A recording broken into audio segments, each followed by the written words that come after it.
উপস্থিত আছেন সদস্য সচিব মোহাম্মদ মহসিনুল ইসলাম। এছাড়া উপস্থিত আছেন যুগ্ম আহ্বায়ক অতুল ভাই। এছাড়া উপস্থিত আছেন উন্নয়ন তাদের হাতে তারা সম্পাদিত হয়ে থাকে।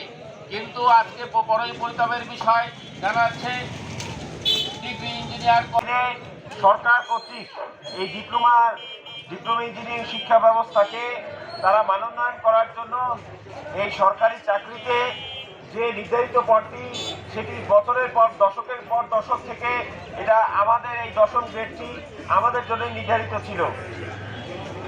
যখন বহির্বিশ্ব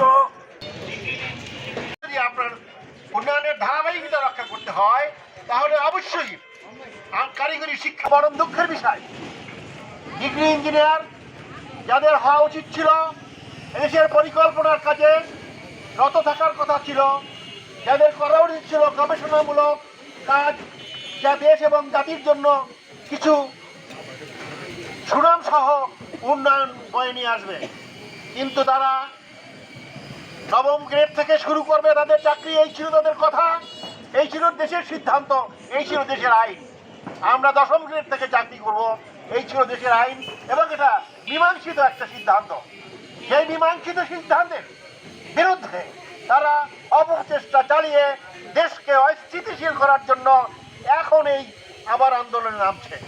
আপনারা জানেন আমাদের সামনে বাংলাদেশের অবকাঠামো উন্নয়নের জন্য ডিপ্লোমা ইঞ্জিনিয়ারদের অবদান অনস্বীকার্য। শুধু তাই নয়, লজ্জা এবং দুঃখের বিষয় এই যে ফয়জুল কবির খান সাহেব বলেছিলেন যে বুয়েটের থেকে এত ইঞ্জিনিয়ার আসে, অথচ এত ইঞ্জিনিয়ার দেশে থাকা সত্ত্বেও কেন বিদেশ থেকে ইঞ্জিনিয়ার এনে আমাদেরকে রেলের কাজ করতে হচ্ছে? তাহলে বুয়েটের কি দরকার?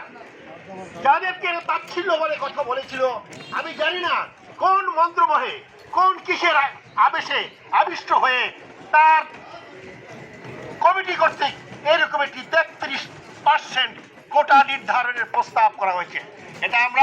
এটা ধিক্কার জানাই এবং ঘৃণাভরে প্রত্যাখ্যান করি।